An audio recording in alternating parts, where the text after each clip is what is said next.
And now, head chef and catch of the day, Chef Tako.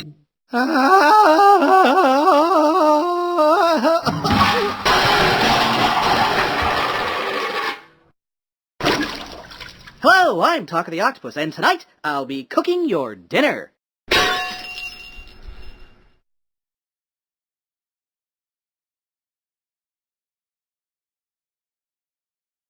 On the menu this evening is a lovely, well, it's meatloaf.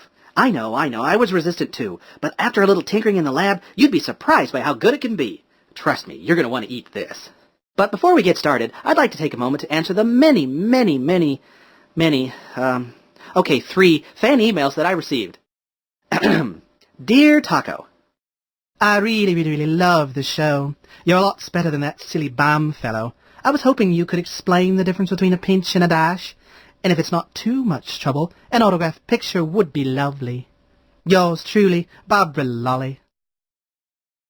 Can do, Babs.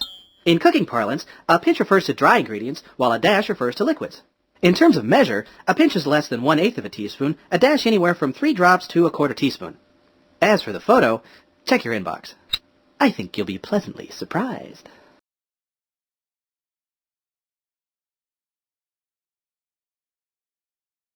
All right, who's next? Let's see. Dear Tako Honey. Ooh, I like it already. Tako Honey, you're doing it wrong. On your show last week, you spilled beer in your risotto. I know you're clumsy, but try to be more careful, dear. I'm sure you'll get better. Love, your mother. P.S. Thank you for not calling me on my birthday. I'm sure I would have been too busy to come to the phone. Look, Mom, I told you, the alcohol will burn off, leaving you with a nice hoppy risotto. Never should have shown her how to use email. Let's try one more. Dear Mr. the Octopus. As a renowned scientist and noted octopus expert, I have a few questions regarding your claim of cephalopod heritage. Number 1, where is your beak? Number 2, most octopi are nocturnal, why aren't you? Number 3, when in danger, why do you not simply change color and blend in with your surroundings? Number 4, how about a recipe for chocolate chip pancakes? Respectfully, Dr. Otto Octavius II, Rikers Island, New York. Well, Doc, as an octopus expert, I'm surprised you don't know the answers already. But I'm always happy to help out the scientific community, so here's that recipe for chocolate chip pancakes. Be sure to use the extra small chips as they tend to melt a little bit better.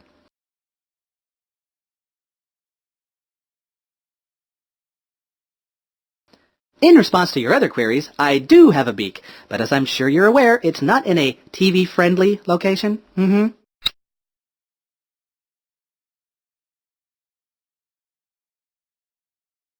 My sleeping patterns are my own business, but if you must know, I do enjoy the nightlife. I like to boogie. As for why I don't go changing my color willy-nilly at the first sign of trouble, the answer is simple. I don't scare that easily.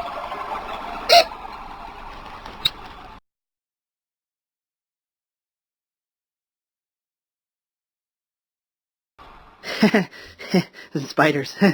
Oh, those legs give me the willies. So, I think that's enough email for one show. Let's make some meatloaf. The first thing you need to know about meatloaf is that the meat matters. I like to use a blend of beef, veal, and pork to get the best possible flavor, texture, and firmness. Many meat markets sell a similar meatloaf mix, but if you make your own, you can tinker with the percentages or make substitutions. When I'm in the mood for something a little spicy, I use andouille sausage instead of veal.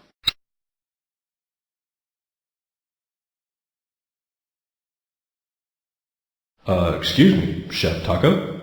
What? Is the spider back? No, but you're still, well, not all there. What? Oh. It might take some time for my skin to change back to its normal color. How about if I wear a hat? Better? Back to the meatloaf, then. Once you've got the meat figured out, there are a few basic building blocks to consider, specifically filler and moisture. For the filler, I prefer a toasted breadcrumb mix, although saltine crackers work pretty well too. Both help bind the meat, but don't add a lot in the flavor department. They will, however, suck the moisture right out of the meat if they're not given a little liquid beforehand. I prefer half and half, but whole milk works just as well. My mother puts ketchup in hers, which makes it taste like a meatball.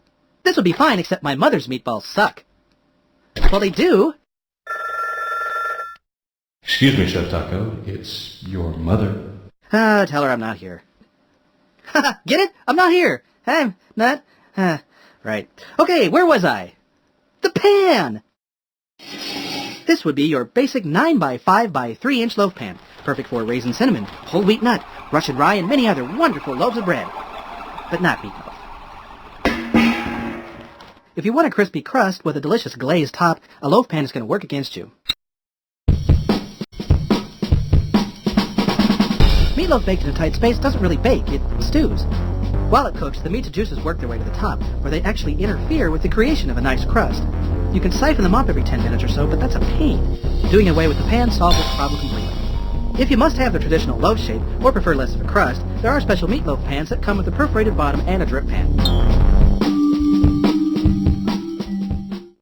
Hey! I'm back!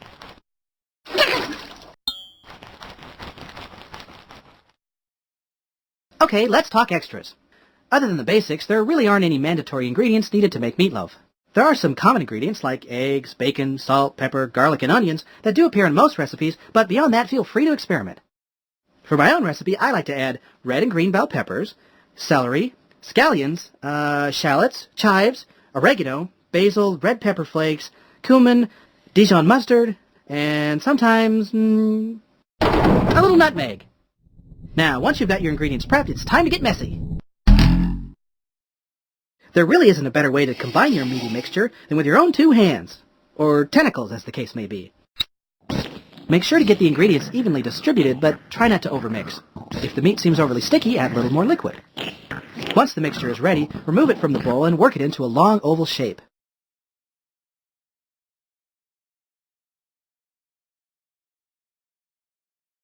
My recipe calls for a loaf about 16 inches long, 1.5 inches high, and 5 inches wide. If you want to make yours shorter and taller, that's fine, but it'll take a little longer to cook. The final step before baking is adding a topping. I like to use a ketchup glaze made with brown sugar and vinegar.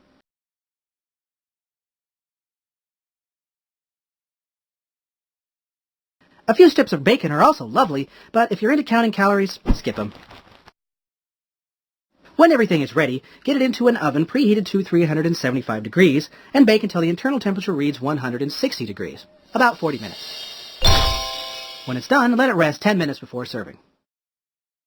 I like to serve meatloaf with my famous garlic smashed potatoes and maybe a little sautéed green beans.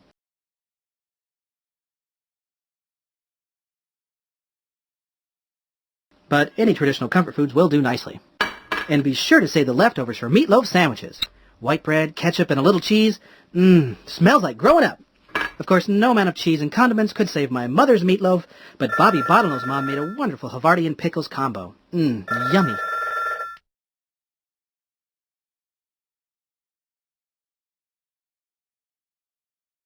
Chef Tako, it's your mother.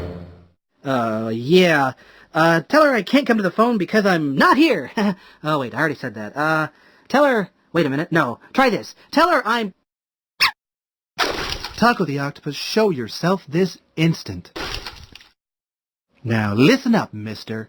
I could cook circles around that Barbie Bottlenose and her big blouse any day of the week. My meatloaf is just fine.